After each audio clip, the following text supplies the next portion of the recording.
J'ai rencontré Primo Levi pour la première fois à Turin le 15 juillet 1980. J'avais commencé une thèse d'État en France sur les écrivains juifs italiens et la Shoah. Et donc, c'est tout naturellement que je m'étais intéressée dès le début à cet écrivain qui constituait en Italie, depuis longtemps, la référence pour tout ce qui concernait la littérature concentrationnaire, l'expérience de la déportation. En France, il ne devait être reconnu que plus tard, au moment de sa mort tragique, et de la publication de la deuxième version française de Si c'est un homme, donc, qui avait paru la même année. Lorsqu'il a ouvert la porte de son appartement du Corso Re Umberto, j'ai vu devant moi un homme menu, au regard profond, au sourire accueillant. Et lors de notre conversation, qui a duré presque 2 heures, il s'est montré détendu, plein d'esprit. Il a répondu patiemment à mes questions, parlant de façon posée et animé en même temps d'un souci, d'une exigence constante de précision et de vérification. Il a parfois entrecoupé ses propos d'un rire contenu, bref, pour souligner une affirmation et souvent pour masquer une certaine pudeur. C'est à peu près une photo de l'époque où je l'ai connu. Alors j'ai fait un choix de quelques sujets que nous avons abordés ensemble. Ce sont des points d'ailleurs qui ont été très bien évoqués tout à l'heure par Fabio Levi et Philippe Ménard avant moi. Donc on a parlé tout d'abord de la caractéristique de C'est un homme qui le distingue des autres témoignages sur les camps, son attitude rationnelle, dépassionnée et le ton détaché du livre. À ma question s'il s'agissait d'un choix délibéré, conformément au devoir du témoin qui ne peut pas se laisser emporter par des sentiments personnels, Levi a répondu qu'en fait, il était né ainsi, qu'il éprouvait assez peu de réactions émotives et que le peu qu'il avait, il tendait à les censurer, à les effacer, surtout lorsqu'il écrivait. Et lorsque je lui ai dit que je l'enviais, que j'aurais bien aimé être comme lui, il a déclaré, alors on va passer un petit extrait, je vais le traduire en français après. Non è mica tanto invidiabile. Perché no, non è così invidiabile. Spesso interferisce nei rapporti umani questo fatto, perché ci si aspetta una reazione che manca. È difficile valutare vantaggi e svantaggi. Comunque io ho vissuto finora così, compreso la parentesi di Auschwitz, la quale ha comportato anche dei violenti sdegni, degli odi. Ricordo abbastanza bene degli episodi, degli attimi di odio violento, quando veramente ti vedevi davanti in carne e ossa l'uomo che ti picchia, l'uomo che ti insulta, l'uomo che ti disprezza. Eppure anche in questi casi è venuto prima la seconda reazione della prima, cioè prima il pensarci su. Io non mi sono mai picchiato con nessuno, per esempio, neanche da bambino, non sono mai riuscito a fare a pugni con nessuno, anche perché ero un po' debolino, veramente. Alors, je donne la traduction, mais ce n'est pas tellement enviable, parce que non, ce n'est pas si enviable que ça. Souvent, cela interfère dans les rapports humains, car on s'attend à une réaction qui manque. Il est difficile d'évaluer les avantages et les inconvénients. De toute façon, j'ai vécu comme ça jusqu'à maintenant, et il a ri, y compris pendant la parenthèse d'Auschwitz, laquelle a comporté aussi de violentes indignations, des haines. Je me souviens assez bien de quelques épisodes, des moments de haine violente, lorsque vraiment tu voyais devant toi, en chair et en os, l'homme qui te frappait, l'homme qui t'insultait, l'homme qui te méprisait. Et pourtant, même dans ces cas-là, la seconde réaction a précédé la première, c'est-à-dire la réflexion est venue d'abord. Je ne me suis jamais battue avec personne, par exemple, même enfant. Je n'ai jamais réussi à faire le coup de poing avec personne, parce que j'étais aussi un peu maigrelet, à vrai dire. Et il a ri. Et puis on a parlé des écrivains comme Wiesel, Malamud ou Schwarzbart et de la valeur que l'on pouvait attribuer à la souffrance. C'était le sujet d'une autre thèse que je venais de terminer et j'avais envie, je voulais connaître sa position. Il a été très clair à ce sujet et là, cela a déjà été anticipé par ce que dit Fabio Levi. Pour moi, la souffrance n'a pas de sens. On doit l'éviter. Je dirais même que le seul devoir de l'homme laïque au monde est d'éviter la souffrance aux autres et à soi-même. Mais quand elle vous tombe dessus, quand on ne peut pas l'éviter, alors le mieux est de s'armer de courage, de ceindre de force ses reins. Cingersi i lombi di fortezza. Et là, c'est une citation du Proverbe 31 qui fait l'éloge de la femme vaillante. Il avait eu un rire bref. et de chercher à en tirer le peu de bien qu'elle peut donner, qui peut être aussi ceci justement, la connaissance de la souffrance elle-même, se connaître soi-même et connaître les autres autour de soi. Et lorsque je lui ai fait remarquer que c'était la réponse que donne le judaïsme à ce problème, et c'est d'ailleurs ce qui le différencie du christianisme, il a précisé que c'était le point de vue de la morale laïque, que le sien était un choix laïque. Mais il est vrai, a-t-il ajouté, que c'était une différence importante entre judaïsme et christianisme. Et il a évoqué le livre de Job. Job n'accepte pas la souffrance et en vient jusqu'à nier Dieu, a-t-il dit. Nous avons convenu que l'épilogue avait été ajouté après. C'est ce que pensent les exégètes du livre de Job. Et c'est, a-t-il dit, un épilogue déconcertant. Car Job a eu 10 autres enfants, mais ce n'était pas ceux d'avant. C'est pour cela qu'on a d'ailleurs parfois et souvent assimilé Job aux survivants de la Shoah. D'ailleurs, on était en 80 et en 81 a apparu l'anthologie personnelle de Lévi à la recherche des racines qui commence justement par le livre de Job. Donc c'est un problème qui devait être en train de se poser à ce moment-là. Et cela m'a amené à lui poser la question qui revient de façon récurrente chez Elie Wiesel, et Dieu dans tout cela. Et puis j'ai ajouté de façon un peu naïve, qui est coupable pour Auschwitz, l'homme ou Dieu? Voici sa réponse.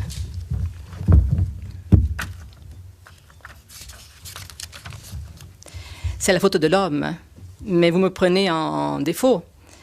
Je suis un incroyant, je ne crois pas en Dieu, je n'y ai jamais cru avant, et encore moins après Auschwitz. Il y a aussi une trace dans cet homme, où j'ai écrit que je pense qu'après Auschwitz, personne n'a le droit de parler de providence. Je suis un non-croyant, et donc je trouve plus facile de répondre à cette question. Alors j'ai demandé par conséquent, Dieu n'existe pas, n'a jamais existé, même avant Auschwitz? Non, pour moi c'est une chose presque dépourvue de sens, en somme. Je suis plein de respect, même d'envie pour les croyants, mais je ne le suis pas. Il m'est donc facile de répondre qu'en l'absence de Dieu, Auschwitz est pleinement la faute de l'homme, de quelques hommes, pas de tous. Autrement, comment faire justement? La question devient féroce. Et je l'ai d'abord ensuite questionné sur l'expression tirée du chant d'Ulysse de Dante, où Ulysse conclut le récit de son naufrage par ces mots « come altrui piacque », comme il plut à autrui, comme il plut à un autre, avec un majuscule, c'est-à-dire Dieu. Vous savez, dans son évocation de la Divine Comédie, le long du trajet pour transporter la marmite de la soupe du camp, Lévi avait une fulgurante intuition à propos de cette formule et aurait voulu l'expliquer à Jean Samuel, car il lui semblait qu'elle contenait la raison de leur présence à Auschwitz. Je lui ai donc demandé si on pouvait y voir une sorte de présence de Dieu dans l'histoire, conférant un sens à l'histoire. Et là, il a été catégorique. Merci. Però, per esempio, a proposito del canto di Ulisse, mi sembrava che ci fosse una specie quando diceva come altrui piacque. Ecco, sì. Certamente attraverso la poesia anche io laico posso raggiungere lo stato d'anima del credente. Questo verso come altrui piacque è talmente forte, è talmente pregno. E diciamo, quasi cercavo di spiegare al piccolo questa, forse era una capire perché del loro essere lì, forse perché della loro situazione, che trovasse una specie di presenza di Dio nella storia, che desse un senso alla storia. Io volevo dire una cosa un po' diversa, non un poco, molto diversa, e cioè che il senso di Auschwitz in quel momento, poi è una cosa non elaborata e che non sottoscriverei. Il rispondeva al telefono. Lo lasciavo così per aria perché non l'ho mai elaborato e neanche ne sono tanto sicuro, ma che Auschwitz fosse la punizione dei barbari, della Germania barbarica, del nazismo barbarico contro la civiltà ebraica, cioè fosse la punizione dell'audacia, così come il naufragio di Ulisse è la punizione di un dio barbaro per l'audacia dell'uomo. Cioè pensavo a quella venatura dell'antisemitismo tedesco che colpiva principalmente l'audacia intellettuale degli ebrei, cioè Freud, Marx, Kafka, tutti gli innovatori, insomma, in tutti i campi. Era questo che disturbava un certo filisteismo tedesco, molto più che non il fatto del sangue e della razza. Merci. Voilà, alors je donne la traduction. Donc il a dit, bien sûr, à travers la poésie, moi aussi, homme laïque, je peux atteindre l'état d'esprit du croyant. Ce vers, comme altrui piacque, comme il plut à autrui, est tellement fort et tellement prégnant. Et puis il ajoutait qu'il voulait dire une chose un peu différente. Ce n'était pas la présence de Dieu dans l'histoire, mais il disait, je voulais dire une chose un peu différente, non un peu, très différente. C'est-à-dire que la signification d'Auschwitz, à ce moment-là, c'est cependant une chose non élaborée et à laquelle je ne souscrirai pas. Je l'ai laissée en suspens, parce que je ne l'ai jamais élaborée et je n'en suis même pas très sûre, qu'Auschwitz fut la punition de la civilisation juive par les barbares, par l'Allemagne barbare, par le nazisme barbare. C'est-à-dire la punition de l'audace, tout comme le naufrage d'Ulysse est la punition de l'audace de l'homme par un dieu barbare. Et il ajoutait, je pensais en particulier à cette veine de l'antisémitisme allemand qui frappait principalement l'audace intellectuelle des Juifs, comme Freud, Marx, Kafka, et tous les innovateurs, en somme, dans tous les domaines. C'était cela qui dérangeait un certain philistinisme allemand, beaucoup plus que le fait du sang et de la race. Et je devais entendre une explication un peu semblable lors d'une interview télévisée de Lévi, où il disait que c'était la punition par Hitler de tous ceux qui, en Europe, avaient osé défier le nazisme et défier le monstre ou la divinité. Et lorsque je l'ai revu 6 ans plus tard, il avait utilisé une autre belle formule à propos de son agnosticisme. Il avait dit qu'il ne croyait pas en Dieu, mais qu'il n'osait pas se déclarer athée, parce qu'il ne niait pas Dieu. Simplement, il ne se posait pas ces problèmes. Et après une brève période d'observance religieuse à la suite de sa bar mitzvah, l'intérêt scientifique avait prévalu et la théorie de Darwin avait remplacé la loi de Moïse. Je trouve que c'était une belle formule. Donc, il est intéressant de noter que Lévi, qui a toujours souligné son laïcisme, avait néanmoins une connaissance approfondie de la Bible et de la tradition juive. Je vous ai cité tout à l'heure le passage du Proverbe 31, cendre de force serein. Ce passage est celui que le mari récite en l'honneur de son épouse à l'entrée du Shabbat, Eshet Haïl, et il est suivi dans la Bible hébraïque justement par le livre de Job. Et puis il avait aussi une grande culture littéraire et classique, des souvenirs du lycée, avait-il dit avec modestie. Et lorsque nous avons parlé des références à la Divine Comédie de Dante, qui jalonne son œuvre, surtout si c'est un homme, il a dit qu'il ne s'agissait pas toujours de citations volontaires, que parfois elles étaient inconscientes, et qu'il s'en était aperçu peut-être 20 ans après en vérifiant les traductions. C'était le cas, par exemple, de cette expression « les nus pleins d'épouvante » qu'il utilise en parlant de la sélection. Et il m'avait cité un vers de l'enfer de Dante, du chapitre 24, qui disait « Couraient des gens nus et pleins d'épouvante, sans espoir de refuge ni d'héliotrope ». Et il avait conclu, avec certain amusement, que lui, homme rationnel et laïque, j'aime beaucoup cette expression aussi, io uomo razionale e laico, c'était l'étiquette qu'il se donnait. Lui, homme rationnel et laïque, devait admettre que l'écriture n'était pas un métier rationnel, ou pas complètement. Et il avait ajouté, en riant, que quand on écrit, il y a aussi le locataire de l'étage d'en dessous qui collabore. Et ceci, alors moi, bêtement, j'étais jeune, j'ai compris que c'était vraiment le locataire d'en dessous qui faisait du bruit et que donc le dérangeait. Et puis bien après, alors j'ai ri bêtement, et bien après j'ai compris que c'est pas ça. En continuant à fréquenter ses ouvrages, il a souvent cette expression au-dessus de la ceinture et en dessous de la ceinture, donc dans la cintola in su. Et donc elle a dit, ceci a un coup porté à l'ambition et à l'orgueil de celui qui prétend tout écrire en faisant appel à ce qui est au-dessus de la ceinture, de la cintola in su. En réalité, ce n'est pas ainsi. Ensuite, nous avons abordé un sujet plus grave, le sentiment de culpabilité d'avoir survécu à une catastrophe, ce qu'on appelle communément le complexe du survivant.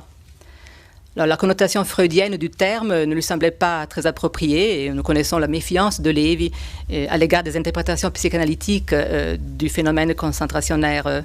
D'ailleurs, on n'a pas le temps, mais on a parlé aussi de Bettelheim, du corps conscient, et on était tous les deux un peu, comment dire, on n'était pas très convaincus. Personnellement, il préférait parler de souffrance. La souffrance du retour, celle d'avoir perdu beaucoup d'amis, je le cite, « Pourquoi sont-ils morts et moi je suis vivant ?» Et je voudrais juste lire un tout petit passage à ce sujet. Surtout pour celui qui a perdu sa famille. Quand on perd sa famille et que l'on survit, il est difficile d'échapper à l'idée « Ai-je fait vraiment tout ce que je pouvais pour les sauver ?» Je connais beaucoup de personnes dans ce cas. J'ai un parent lointain qui a perdu sa mère et qui a souffert longtemps et souffre encore maintenant, car il se demande encore aujourd'hui, j'aurais peut-être pu me montrer plus astucieux, plus courageux, plus clairvoyant, plus prévoyant. Vous reconnaissez le style de Lévi, des adjectifs ou des termes en 3 ou 4 parties, où il arrive toujours mieux à cerner son idée, à préciser. Mais je n'ai perdu personne de ma famille au sens étroit, donc je ne crois pas avoir éprouvé précisément cela. Oui, à l'égard des amis, certainement. Il y avait des amis, il y avait une femme à laquelle j'ai fait allusion dans C'est un homme, pour lesquels j'aurais peut-être pu faire quelque chose de plus. Mais comme je vous le disais, j'ai tendance à rationaliser ce que me concerne et là il a soupiré. Oui, j'aurais dû avoir alors l'expérience que j'ai eue depuis. En tout cas, cette souffrance lui avait conféré, comme au vieux marin de Coleridge, un étrange pouvoir de parole. Et il avait cité le vers de Coleridge en anglais, « A strange power of speech ». Le parallèle était surtout dans le geste du vieux marin, qui saisit un des invités à la noce et lui inflige son récit. Je le cite, « Ce geste de contraindre l'invité à la noce, qui a toute autre chose en tête, à écouter cette histoire de maléfice, me ressemblait beaucoup, surtout à l'époque. Et j'ai écrit « C'est un homme » dans cet état d'esprit.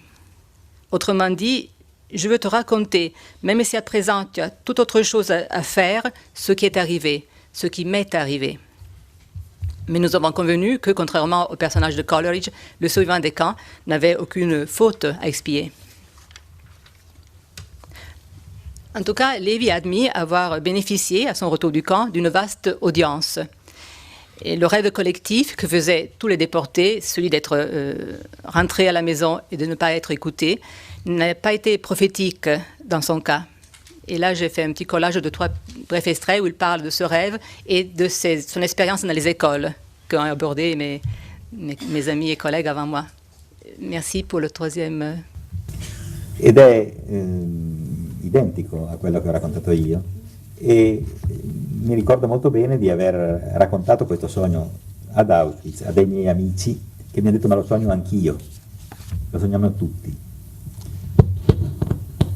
Non corrisponde alla realtà per quanto mi riguarda, cioè non era un sogno profetico, perché invece il mio ricordo oramai cumulativo, come dire, di un'enorme quantità di racconti fatti a voce per iscritto, non è così. Io ho sempre trovato, quasi sempre trovato, perlomeno interesse, se non solidarietà, in queste cose che ho raccontato. Mi ricordo molto bene certi viaggi fatti in treno. Ero appena tornato in Italia e ero malconcio, non di salute ma di quattrini, perché questa casa era stata lesionata dai bombardamenti, mia madre non aveva quattrini, io non avevo più un lavoro e dovevo darmi d'attorno per ricostruirmi qualche cosa, viaggiavo in treno per trovare lavoro e raccontavo a tutti le mie cose, ma ero sempre al centro di un gruppo di persone. Mi ricordo un prete che sentiva male, io raccontavo, non mi ricordo, 3 o 4 persone, e poi è venuto davanti un prete anziano e mi ha detto per favore, io sono un po' debole d'orecchio, ero dietro nella seconda fila, per favore torni a raccontare, e io l'ho fatto. Cioè la mia esperienza, anche come attraverso i libri, è di una vasta udienza. Di Se questo uomo c'è un'edizione scolastica. Io l'ho seguito molto, sono stato in moltissime scuole e in generale trovo un interesse da parte dei ragazzi. È un interesse che varia molto con gli anni, cioè sta cambiando natura. Adesso è un interesse archeologico. È molto difficile far capire a questi ragazzi che sono cose poi non così lontane. Loro, sa come succede, esperimenti a scuola, no? Si appiattisce tutto e la seconda guerra mondiale è come la prima, è come il risorgimento, è come le guerre puniche, tutto quanto spiaccicato insieme.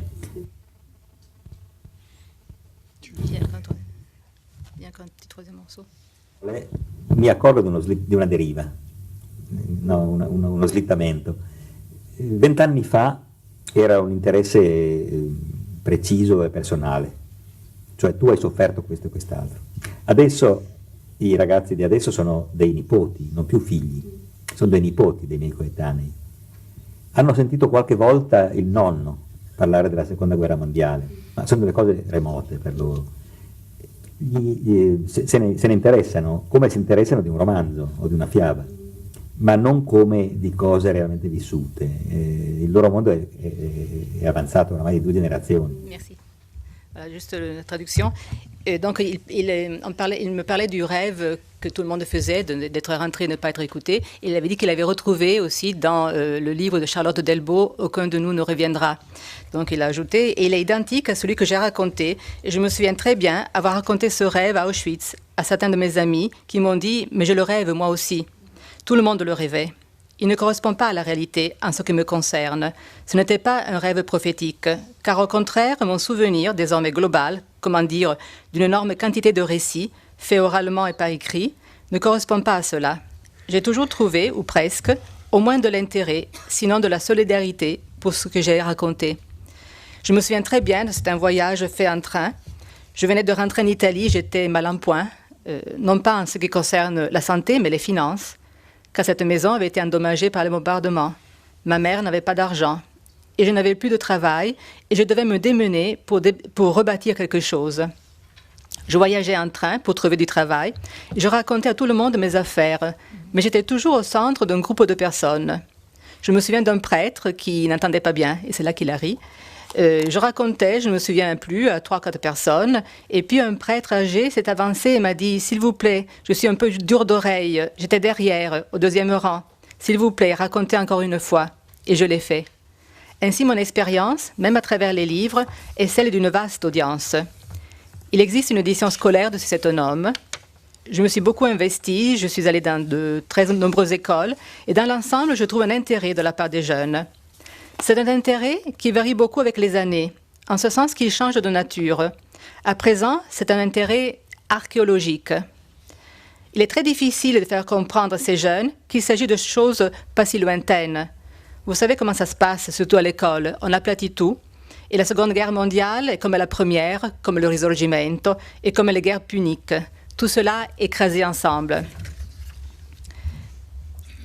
Et puis plus loin, mais je disais, lorsque je me rends dans les écoles, je m'aperçois d'une dérive, non, d'un dérapage. Il y a 20 ans, il s'agissait d'un intérêt précis et personnel, c'est-à-dire tu as souffert de ceci et de cela. Les jeunes de maintenant, on était en 80, ce sont les petits-enfants et non plus les enfants. Ce sont les petits-enfants de ceux de ma génération. Ils ont entendu quelquefois leur grand-père parler de la Seconde Guerre mondiale, mais ce sont des choses éloignées pour eux. Ils s'y intéressent comme ils s'intéressent à un roman ou à un conte de fées, mais non comme à des événements réellement vécus. Leur monde a désormais avancé de 2 générations. Donc, s'il était fondamental pour lui de transmettre cette expérience, il était de plus en plus difficile. Et il avait ajouté, d'autre part, il faut bien admettre que depuis lors, d'autres événements terribles se sont produits, à part la bombe atomique. Tout ce qui est arrivé en Extrême-Orient et ce qui arrive en Amérique du Sud, c'est quantitativement moins grave. Ce qui se passe en Union soviétique. On ne peut plus, moi personnellement, en tant que rescapé d'Auschwitz, désormais marqué avec mon tatouage sur le bras, je ne sens plus le droit de soutenir cette exclusivité, de dire « nous seulement ». On ne peut plus, on ne doit plus le faire. Malheureusement, beaucoup de mes camarades rescapés ont tendance à cette curieuse forme de monopole, à dire « nous sommes seuls autorisés à parler ». Je crois au contraire que ce n'est pas ainsi. Il faut dire « nous aussi ». Il faut bien laisser s'exprimer les autres aussi. Et les jeunes d'aujourd'hui le perçoivent. Par ailleurs, si cette énormes, difficiles souffrances ne devaient pas être oubliées. Elle ne devait pas non plus engendrer de nouvelles souffrances. Et il avait cité le cas de ses 2 enfants, Lisa et Renzo, qui, indépendamment l'un de l'autre, avaient refusé le dialogue et préféraient, je le cite, un père en chair et en os qui ne soit pas un rescapé, qui ne soit pas un témoin. Et lorsque je lui ai demandé à la fin de notre entretien quel était le prochain livre en préparation, sa voix est devenue grave et hésitante. Il faudra beaucoup de temps. J'ai commencé à travailler sur un sujet très ambitieux, qui est justement celui du laguerre revu maintenant. Il s'agit d'une série d'essais sur quelques questions concernant l'expérience de ma génération. Mais c'est un travail qui avance mal, lentement, pour de nombreuses raisons, extérieures et intérieures, peut-être plus intérieures qu'extérieures. Je ne suis pas sûre de dire de choses nouvelles, de dire de choses inédites, pas encore dites. Je ne suis pas sûre de dire des choses justes. Je ne suis pas un essayiste et je me trouve un peu désarmée, en somme. Je ne peux pas me limiter à mes expériences. Je dois aussi rapporter les expériences des autres et il faudrait lire énormément de choses. Bref, je ne sais pas si cela ne dépasse pas mes moyens. Et il se peut aussi, et là il a hésité, il y a eu une pause, il se peut aussi qu'à mi-chemin, je m'arrête. Il s'agissait, vous avez compris, des naufragés et des rescapés, son testament spirituel qu'il était en train déjà d'écrire en 1980. Un projet subversif, comme l'explique si bien Philippe Ménard, au regard de la mémoire de la grande œuvre testimoniale qu'il accomplit depuis 1946. Dans une démarche, je cite encore Philippe, où s'affrontent le deuil et la mélancolie, où le courant de la dépression l'entraîne vers le fond, tandis que la volonté de vivre voudrait le tirer vers le haut. Je n'ai jamais vu aussi bien expliquer la personnalité de Primo Levi, ses contradictions, ses souffrances, surtout au moment où il écrivait Les naufragés et les rescapés. Et il s'interrogeait, je cite encore Philippe, sur les dédales de l'âme humaine, la sienne incluse, car il est homme à ne pas se protéger. C'est vraiment ça. Et vraiment, Philippe a su, ce n'est pas une discours de circonstance, mais a su mieux que quiconque saisir la nature intime de Primo Levi, ses facettes contradictoires, ses tourments. Et en effet, lorsque je l'ai rencontré en 1986, c'était le 21 novembre, je l'ai trouvé bien changé. C'était à l'occasion d'un important colloque international, Storia Vissuta, qui avait été, sur la déportation bien sûr, qui avait été organisé à Turin par le Conseil régional du Piémont et l'ANED. Il y avait aussi, parmi les intervenants, Hermann Langbein, Georges Wellers, qui sont tous morts depuis. Et je me souviens que Levi, qui était assis à côté d'eux, s'était levé au moment où ils allaient parler pour leur faire une accolade fraternelle. Il paraissait vieilli, voûté, un peu perdu au milieu de ses amis et du public, composé essentiellement de jeunes lycéens, qu'il avait ovationnés au moment où il était entré dans la salle. Il avait lu une courte communication d'un air sérieux et empreint de modestie, insistant sur le caractère unique du génocide hitlérien et sur le devoir moral qui incombait aux rescapés d'en léguer la mémoire aux jeunes générations. Dans les coulisses du Palazzo Lascaris, où se déroulait le colloque, il s'est encore plié à répondre patiemment à mes questions sur sa judéité, ses racines familiales, ses rapports avec l'État d'Israël. Mais l'étincelle de vivacité avait quitté son regard. Il avait interrompu notre conversation au bout d'un bref moment pour retourner aux séances du colloque. Et je ne devais plus le revoir et j'ai appris sa mort par la radio française lorsque je me trouvais à Paris en vacances il y a 25 ans. Personnellement, je fais partie de ces quelques irréductibles qui préfèrent parler de fin tragique plutôt que de suicide, pour ne pas exclure la possibilité qu'il se soit agi d'une chute accidentelle. D'autres ont bien expliqué avant moi, donc je ne vais pas m'attarder. Je pense à son ami, le médecin anglais David Mendel, à Diego Gambetta. En tout cas, je me dis que si Primo Levi avait dû se prononcer sur un cas analogue, il aurait sûrement opté pour la prudence. Et je voudrais terminer par un dernier passage de notre entretien de 1980, où il répondait à ma question s'il valait encore la peine de vivre après Auschwitz. Merci. Ma anche qui è terribile dare una risposta generale. Io comprendo benissimo coloro i quali hanno detto no dopo, hanno detto che era meglio non vivere piuttosto che vivere. A me è successo il contrario, ma non sono scelte, queste non sono mai scelte deliberate e razionali. Non è che uno si faccia un programma e poi vive secondo il programma, questo non avviene. A me è successo il contrario, e cioè proprio il ritrovare la libertà per me ha coinciso con tante altre cose, con la libertà stessa, con la scoperta dello scrivere, paradossalmente con la scoperta di avere in mano un'esperienza estremamente dolorosa ma preziosa, che poteva durare come un capitale che dà frutto e che infatti continua a dare frutto in qualche modo. Cioè mi ha fornito una certa comprensione del mondo e la facoltà di ragionarci sopra. E questo lo considero positivo, per cui può sembrare, come dire, empio addirittura, ma la somma algebrica del male di Auschwitz più quello che è venuto dopo, per me è positiva, non è negativa. È difficile fare delle ipotesi, se non fossi stato ad Auschwitz, chi lo sa cosa sarebbe successo, non lo so, ma ho l'impressione che avrei adesso una vita più povera. Sì, c'est un très beau passage, d'ailleurs c'est pour ça que je l'ai réservé pour la fin. Et donc j'ai demandé, est-ce qu'on peut avoir encore foi en l'homme ou pas? Est-ce que la vie vaut la peine d'être vécue après Auschwitz? Il a répondu, mais dans ce cas aussi, il est terrible de donner une réponse générale. Je comprends très bien ceux qui ont dit non après, qui ont conclu qu'il était préférable de ne pas vivre plutôt que de vivre. En ce qui me concerne, il m'est arrivé le contraire, mais ce ne sont pas des choix, il ne s'agit jamais de choix délibérés et rationnels. Ce n'est pas comme si on s'établissait un programme et qu'ensuite on vive selon ce programme. Cela ne se produit pas. En ce qui me concerne, il m'est arrivé le contraire.